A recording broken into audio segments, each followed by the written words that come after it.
8 फेरों का 8वां वचन। स्वाति ने इसी साल शहर के कॉलेज से पढ़ाई पूरी की है और अब उसके लिए जगह जगह से रिश्ते आने लगे हैं। स्वाति से ज़्यादा उसके रिश्तेदारों को उसकी शादी की चिंता है। इसीलिए जो भी स्वाति के घर आता वो किसी नए लड़के की खबर ज़रूर ले आता। अरे दीदी, ये फोटो देख के बताओ कैसा है। राहुल नाम है लड़के का, मेरी सहेली की बहन का बेटा है। अपनी स्वाति के साथ एकदम प्यारी जोड़ी लगेगी इसकी। ज़रा दिखाना, फोटो तो बढ़िया लग रहा है। कोई गलत आदत वादत तो नहीं है ना इसे? और कमाता कितना है? अरे कोई गलत आदत नहीं है दीदी, आप कहो तो एक मीटिंग करवा देती हूँ, फिर सब कुछ फाइनल कर लेना। हाँ हाँ, ये सही कह रही हो तुम। संडे को स्वाति के पापा भी घर पे ही रहेंगे। बुआ फिर वहाँ से चली जाती है और रात को स्वाति की माँ उससे कहती है, स्वाति बेटा, आज कमला बुआ ने एक लड़के की फ़ोटो दिखाई है। संडे को वो लोग मिलने आ रहे हैं, तैयार हो ना तुम बेटा? अरे मम्मी, आप कहाँ कमला बुआ के चक्कर में आ जाती हो? अभी इतनी जल्दी कोई शादी वादी नहीं करनी है मुझे।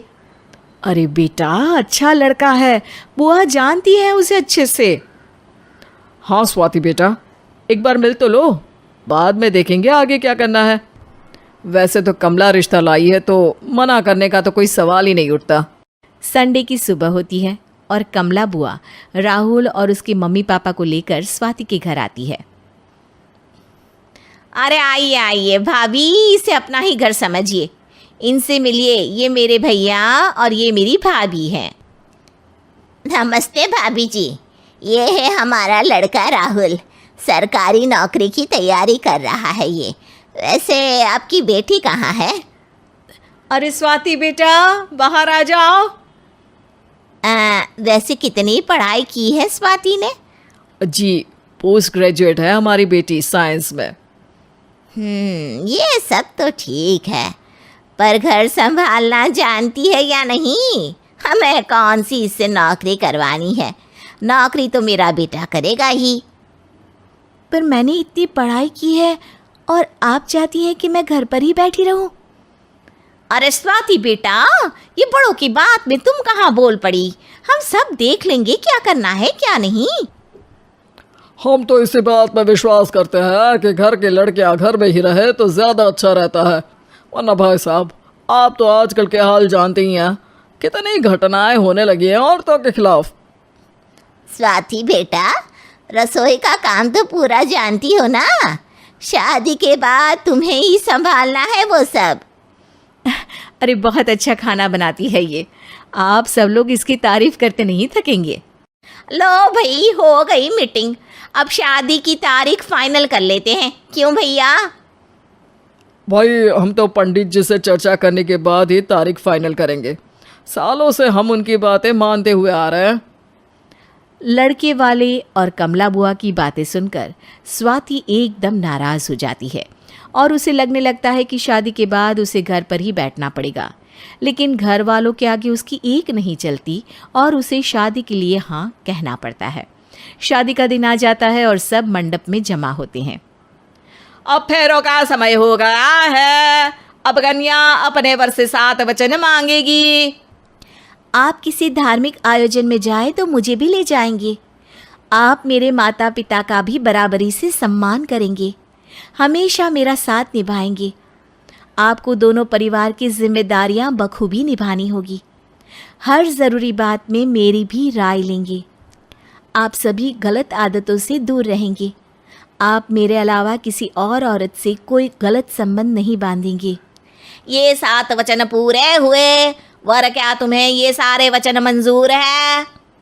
जी हाँ पंडित जी, मैं सारे वचन अच्छे तरीके से निभाऊंगा। अरे वाह वाह, बढ़िया तरीके से सब काम संपन्न हो गया।